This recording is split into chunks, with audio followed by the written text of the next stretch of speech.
What's up, people, and welcome to the 1.2 Prelude. We are in 1.1.99.1442. That is a long thing to say. Ah, jeez. Okay, anyhow, we have quite a few things to jump into, so let's dive on in. First of all, the engine is going from Unity 5.2 to Unity 5.4, and also Vehicle Physics Pro is getting updated to the latest version. So that's going to give us some additional stability and options. Now, one of the main things I have noticed and liked is we get our hands on a feature called Advanced Tweakables.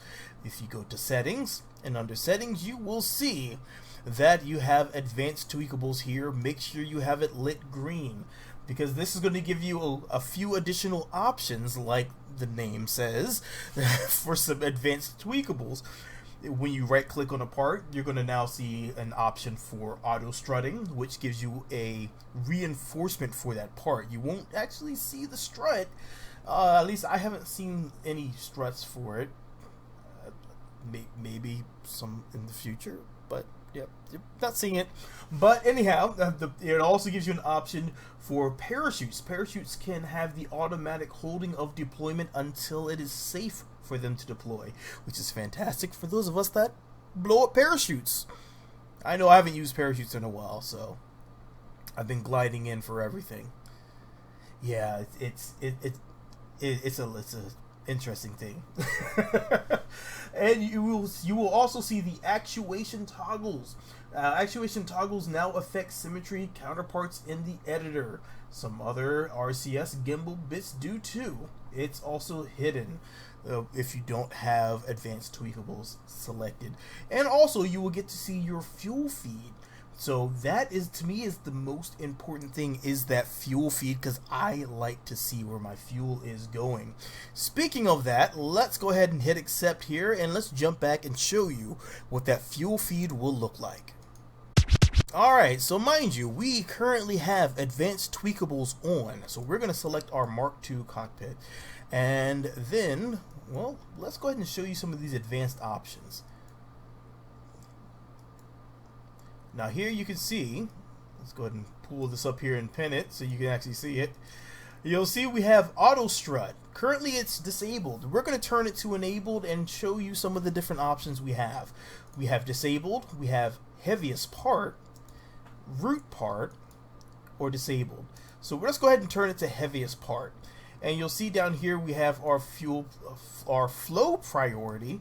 We can set it, +1 all the way through as high as we would like. So we're just going to leave this at the default of +1, not -1. Or you can also come here and set your values. Alright, so, well, that's going to kick it to 0 at least. So let's go ahead and jump over and put some fuel on this bad boy.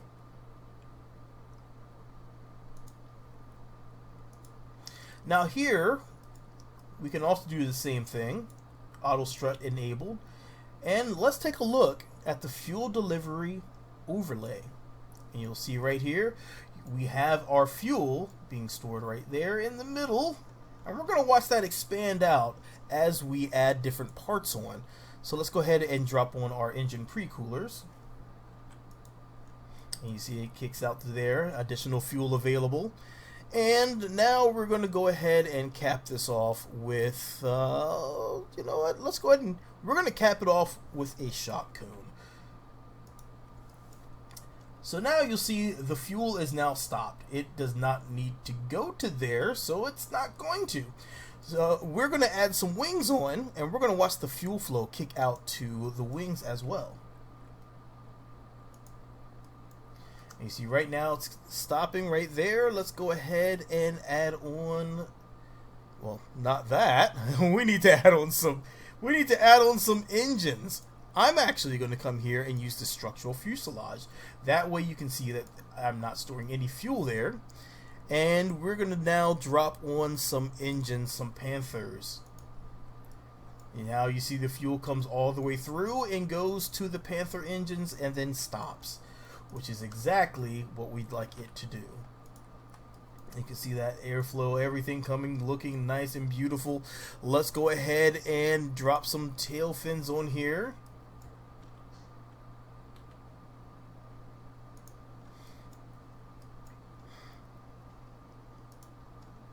And let's throw some front control surfaces on here. Just a few winglets for the front. Keep us nice and balanced. Alright, let's take a look at how we look. Center of mass, center of thrust, center of lift. Well, our center of lift is a bit forward. We can fix that by adding a bit of angle on our tail fins. There we go. Nice and easy.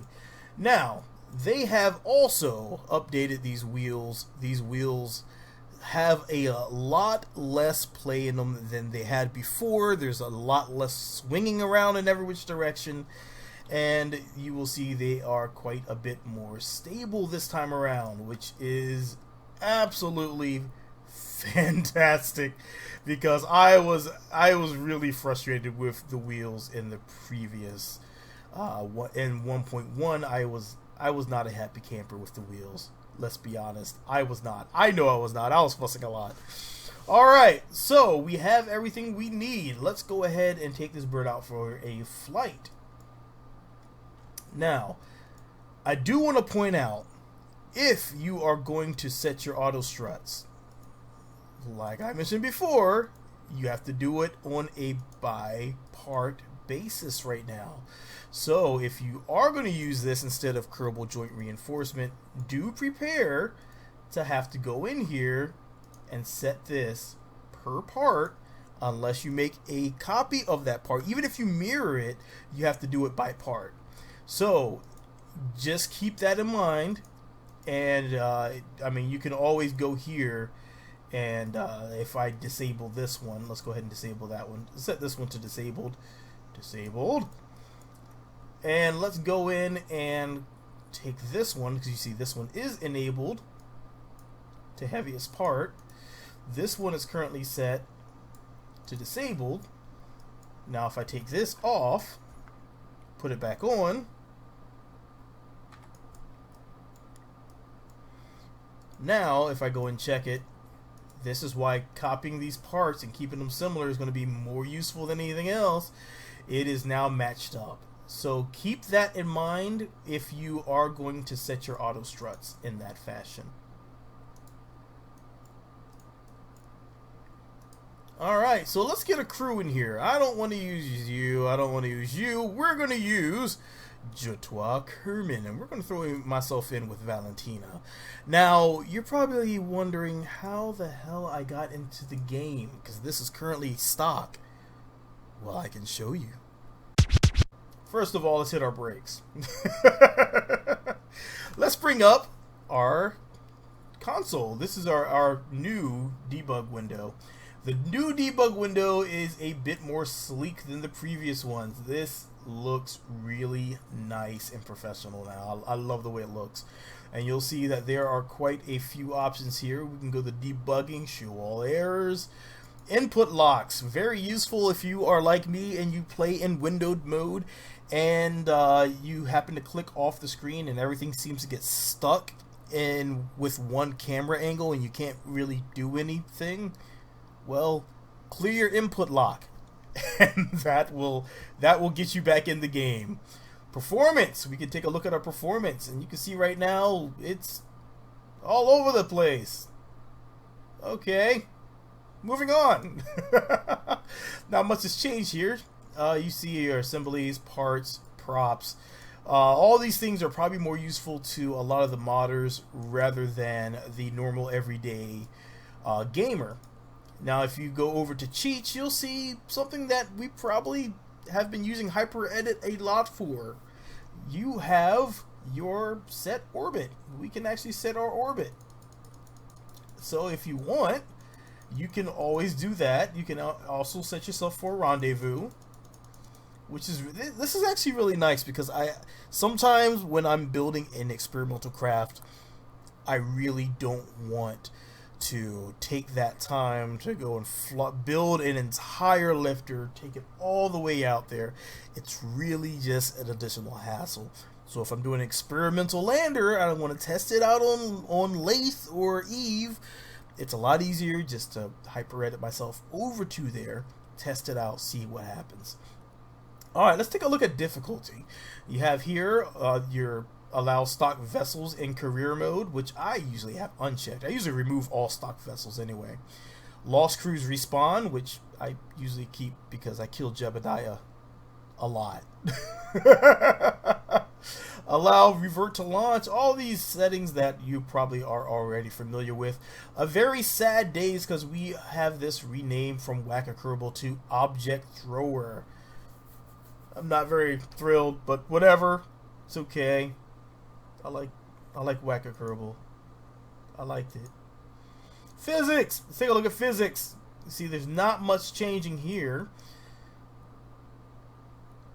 And there are quite a few options here for thermal that are available for you to tweak and play around with.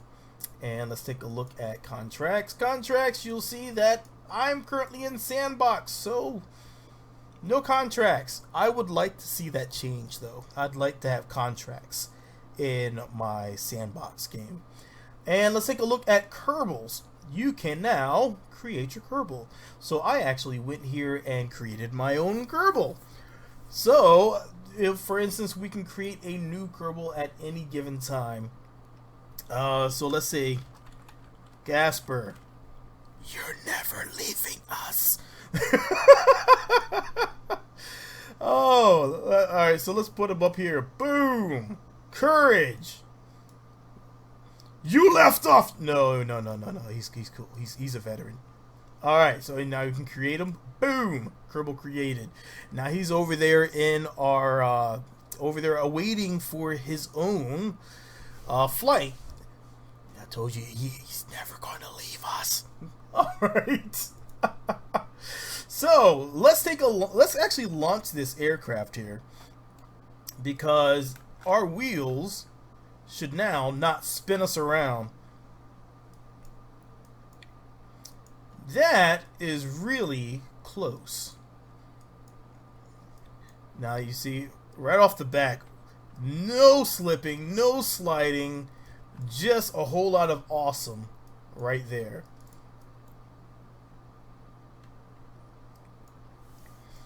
Alright. And right now, I normally would be able to show you, actually I need to turn off my track IR to show you the rest of the things for the aerodynamics overlay, but not too much has changed there. Let's go ahead and whoosh, fly this up. So this is going to be way too much fun for me to be having right now. I probably shouldn't be. Let me get off this thing. Oh my god. I have too much fun flying. I really love these Panther engines. Alright, so we have now some different options available to us for the parachutes. As I mentioned before, here you can actually see our different modes for our parachutes. We have deploy mode immediate, win safe, win risky. So I'm going to set them all to win safe. And so that way we're not just going to be deploying our parachutes all willy-nilly, because that would just be silly. And all of a sudden I turned into Cat in the Hat. I don't know what the hell's going on. Alright, we're going to take a look at the aerodynamic models now that have track IR disabled, because that was definitely affecting my pressing F12. It was just recentering my camera. Alright, so let's throw some wings on this and take this out for a quick flight. Alright, here we go. Throttle up. Taking a look at our aerodynamic forces overlay. And go. You can see right now we have quite a bit of drag going on right there. Throwing us off immensely. And there it goes. Oh god. Oh god. Oh god. Look at all of that. And this is why you kind of want your pointy bits to be pointing to space. Oh god. I forgot to detach it.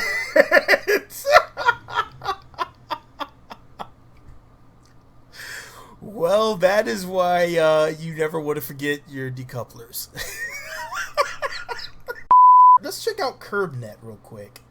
And KerbNet's going to give you a nice little view of what you are currently around. So, as you can see here, we can refresh, and this is going to give us the biome. This is going to give us a bunch of information that we really like to see that we normally get from ScanSat, to be honest. So that is going to be something that I can see getting a lot of use out of, because if I can reduce the number of mods that I have installed, then I will definitely do so. So let me go ahead and close that out, and you can access KerbNet, which they define it as, it allows you to see the terrain under the satellite, place custom waypoints with a targeting interface, and allows you to see biomes and anomalies at higher levels. The scan resolution for KerbNet varies by part, smoothly changes between surface altitude and orbital altitude. Let's take a quick look at what it looks like when KerbNet is activated. Let's go ahead and turn this on here. This is KerbNet. It is fully in action now that I have my satellite into orbit, and it is creating us a nice scan of everything that's available. You can adjust your field of view. You can change the color that you are viewing on it as well. Let's knock down our field of view, get a different few colors going. And you can also rename this to whatever you would like. So, like, let's change this to somewhere over the rainbow. And let's create a waypoint. There you go, plotted waypoint somewhere over the rainbow. And now you have that waypoint available to you. So let's go ahead and refresh, and we have all that good stuff. I'm still not sure what these eyeballs are. I'm not sure. But anyhow, that could give you a nice little view of what KerbNet is going to look like once you get it going. And that is coming from my satellite that is currently in orbit. Let's take you on a trip so you can see that satellite in its polar orbit. Alright, so here we are with our surveyor, and our surveyor is nothing more. It's really simple. It just has a bunch of RTGs in there, a few of these deployable satellite dishes, and I use these even though they are very much susceptible to aerodynamic forces. Be sure to enclose them in an aerodynamic shield. So here we go. You see we have our survey scanner dropped into a polar orbit. Let's show you that real quick.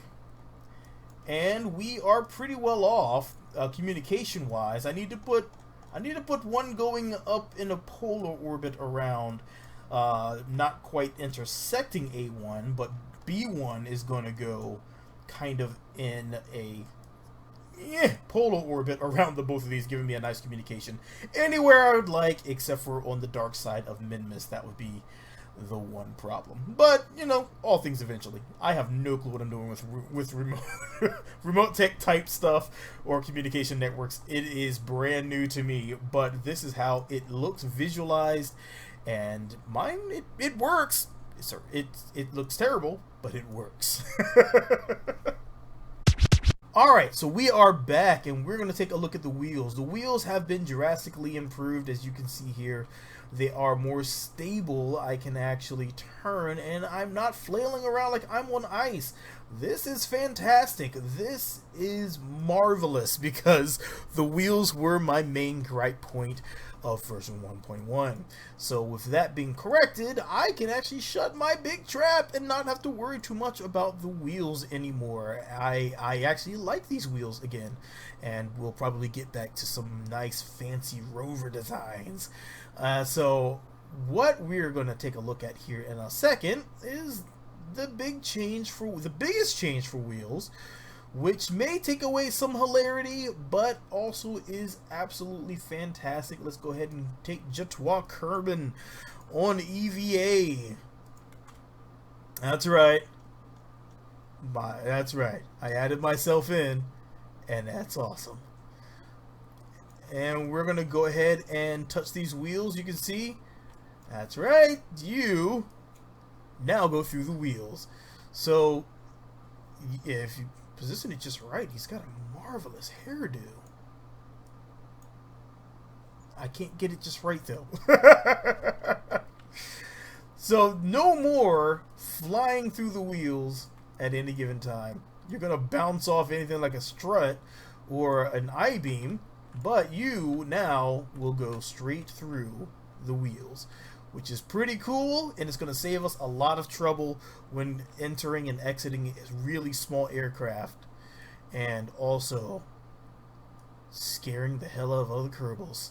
How fantastic is that? Alright, so that's the main changes, I believe, that I can think of. Now, as for mods, you're gonna have to wait for your mods to get updated. I know, a lot of people aren't gonna like that too much, but you'll be okay. I did test a few mods. I tried Scatterer, I tried Kerbal Engineer Redux, and I tried Infernal Robotics, and none of them show up and or work. So keep that in mind when you are going to load up your mods, that some of them are just not going to work for you anymore, and you will need an update for things to work once again. I should have kept my track IR going so I can have a nice little head look here, because this right here, this is awesome. This looks so awesome. Oh, what was little visual glitch there? Okay, but anyhow, I have tested a mod that did work, which is good news for me at least. Now, there have been quite a few changes to Kerbal Space Program. We've had a Unity update, the Vehicle Physics Pro update, lots of parts, a lot of advanced tweakables going on, and the wheel colliders have been corrected, and we have the advanced tweakables, auto strut, fuel flow, all these delightful things that they have provided to us for the 1.2 update. Of course, with all updates, you are going to lose a bit of mod support, so that should have been expected by now, so don't stress it too much. Things happen and the game will continue, mods will be updated. A lot of UI tweaks which give us some fantastic views for this game. So, I would say there is a lot to look forward to in this game, and I hope that you all will, once the time comes, get access to it so we can all enjoy the game together and have a lot of fun. Who knows what will be up next, and the 1.3 or what have you update. Maybe we'll finally have a bit of multiplayer going on. Who knows? There's a lot on the horizon. So keep your eyes tuned, and hopefully you have enjoyed this video. If you have, drop me in a like, drop me in a comment, let me know what you think of this game and the update, and if I have missed anything, definitely let me know, and I will catch you guys in the next video. For now, this is your boy Jatois, and I am out. Peace. I'm underwater. Of course, we need to get a little lower down so we can have some better sustainability. But yes, yes.